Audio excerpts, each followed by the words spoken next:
What's going on, guys? Tony Maritato here. So have you ever considered yourself either a branded asset or a commoditized asset? If you're a physical therapist working for an outpatient clinic, inpatient clinic, skilled nursing, I think it's important that you really think about how you are positioning yourself within your career. The days of just getting a degree and getting a job and working for 40 years, then living off a pension, those days are pretty much gone. That's not going to happen for pretty much anybody who's watching this on YouTube right now.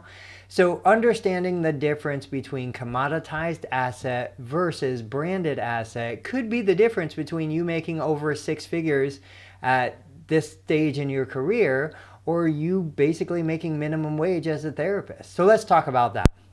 How do you differentiate the two? What is the difference? So a commoditized asset, right? A commodity. A commodity is the same. It's a universal. Water technically is a commodity. If it is coming out of your tap or it's coming out of some generalized source, there's no difference in it. But there is branded water. There's Fiji and Evian and Perrier with a little bit of carbonation, right? They took a commodity and they branded it.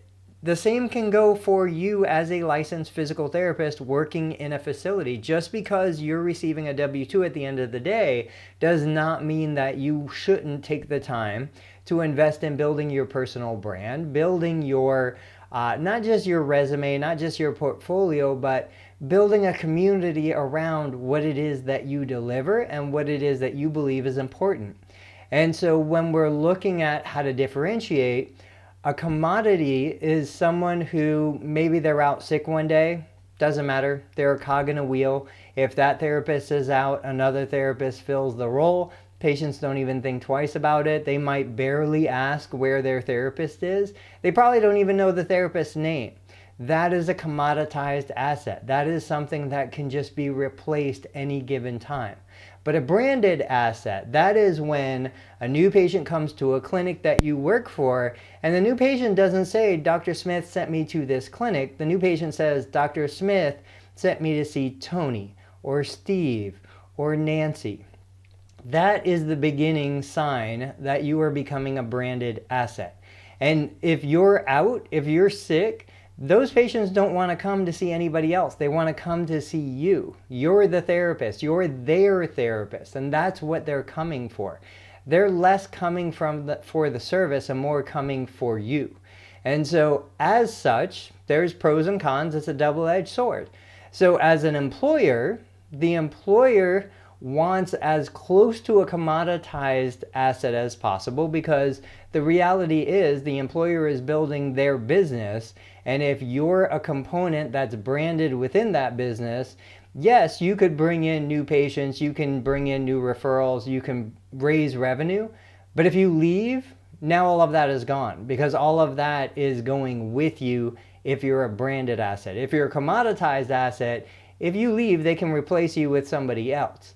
So it's not always in the best interest of most organizations to hire and recruit a therapist who's going to become a branded asset. But this is where we start to get a little bit interesting.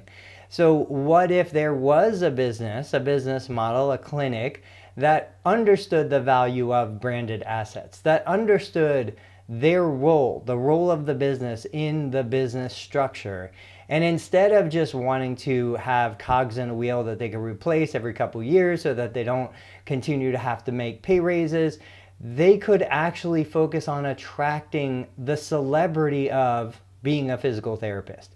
You know, when you think of professional sports, there are certain names that stand out. Those are branded assets to the team. There's lots of other players on the team. There's the practice squad, there are the managers, and everybody else that contributes to that team's success. But the difference between everybody else and the big name on the team is the fact that the big name is branded. And when that big name leaves, the audience leaves with them. So we want to, as much as possible as working therapists, find a balance between doing what we love, focusing on the patient care experience, but doing it in such a way that allows us to create a branded asset within ourselves. That's what's going to bring value to you. That's what's going to be the difference between a 6-figure salary and mid-70s probably at this day and age. And I would say that this is something that could be achieved by a physical therapist assistant, an occupational therapist assistant, speech language pathologist, physical therapist, any working professional. You just need to first identify if you're branded or not. Second, how you're going to initiate the branding process. How are you going to build a reputation? How are you going to make connections? Start creating a network effect. Maintain your connections with past patients, with future patients. Build that community, because that community is really where your financial independence and freedom will remain. So you don't ever want to be dependent on your employer for future success. That community is the greatest single asset you can ever develop for yourself, so that you have the freedom to say, you know what, I don't need this job anymore. What we're doing here, Mr. Employer and me, this isn't working for me anymore. I'm going to take what I've created and go on my own, go to another company that does value you as a branded asset, and you can now start to leverage that in many different ways. Guys, I would love to know your thoughts. Are you a commodity? Are you a branded asset? Have you considered this in any way already? And as an employer, are you going to be an employer that wants to attract a branded asset? I think it absolutely takes you to the next level in business, but it takes a level of you can't be an insecure business owner in order to handle that kind of relationship. You have to understand that you're building the stage for that therapist to shine. That is your role if you're going to be in the business of employing branded assets. Guys, let me know what you think. I'll catch you on the next video.